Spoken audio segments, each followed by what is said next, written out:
Now, we'll have some headlines for you at 6:30. Let's take a look at our question of the day. And this is a question that absolutely affects the majority of South Africans, and that is this talk of black tax. Do you think it is appropriate for young black professionals to view family responsibility as a burden? I don't know if they view it, or is it a burden? I can't wait for the answers on this one. And hopefully people will be brutally honest with it. And we'll be having an interview about it as well later on in the show. But, you know, what is your sense? Do you feel compelled as a young black professional to actually contribute to the upkeep of your extended family? Or is it just a burden, you know? And it's also a question of whether it is a choice or not. And that is key in this whole discussion. I don't know, And it's a big thing because, you know, you also get that, you get to the point where you kind of have to go into work. It's like you have to, you can't further your studies, you can't better yourself. Let me get to where I'm going. You've got to get into the workforce as soon as possible so that you can look after those that have been looking after you. And it also causes, it comes with a lot of problems. It really does. But that's just, it's inbred into the culture. And the black tax is something that is very, very real. Also, how black people are socialized. You know, we are socialized to be more communal in our outlook. So with that comes, of course, that responsibility. But I think the important thing is whether it's a choice or not. Because, but I don't think many people have a choice in the matter. Because if you are working, you have a responsibility to take care of the rest of the family. And it is a lot to do for one young person. But then I'd love to hear from you. I think both of us really wanting to hear this conversation. Use that hashtag Black Tax, hashtag Morning Live, and get hold of us at Morning Live SABC. Time to shift our attention now to the stories of the day.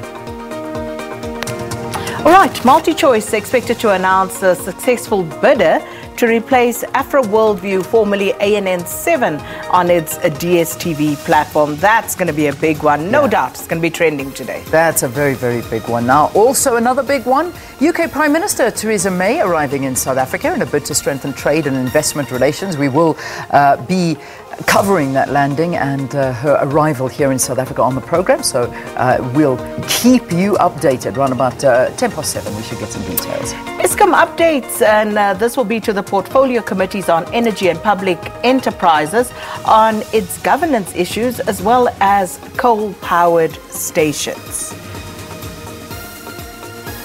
Okay, let's move on to this one. We also, of course, the big one following up in the Nelson Mandela Bay Metro after this removal of both the mayor and the speaker. This is going to be a very interesting day today.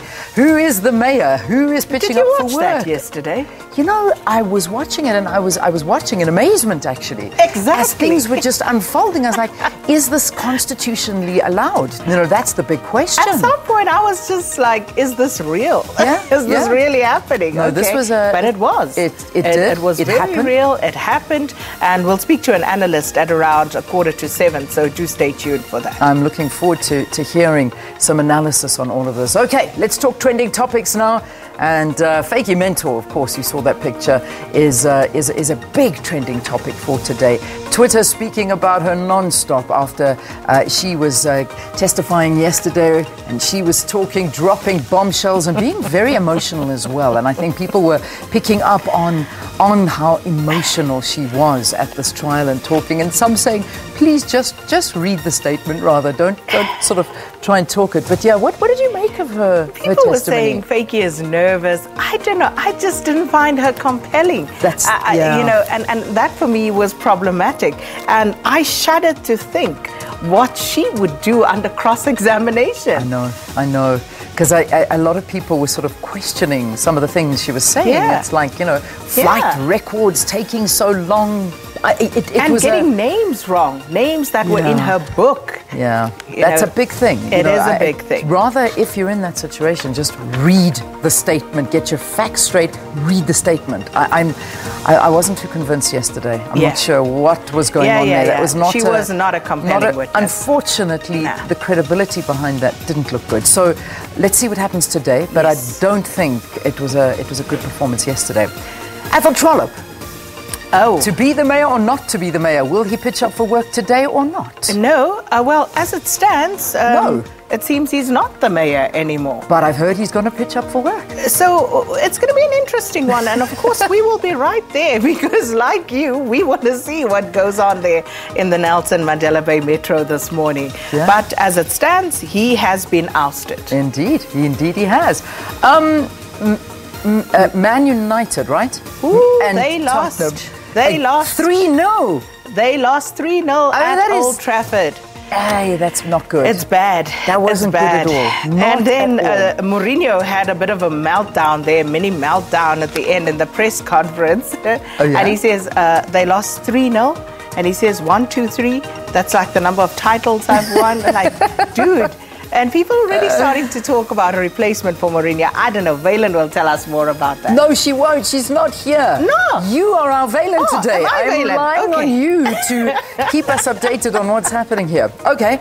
And then, of course, the US Open. Yeah. I unfortunately didn't watch yesterday, but I'm looking forward to watching this. I did watch a bit. Did you watch a bit? Yeah. Nadal played David Ferrer. That was his last Grand Slam. And also, the issue you raised yesterday about Serena, I see Billie Jean King, she came out and she said, the French Federation needs to stop policing women's bodies. Beautiful. Stop body shaming. Stop it. Stop it. Stop it. That's a big thing. Everybody coming out in Serena's defense over here with regard to that catsuit that she was wearing at the French Open. So, just anyway. But look, listen, she looked magnificent.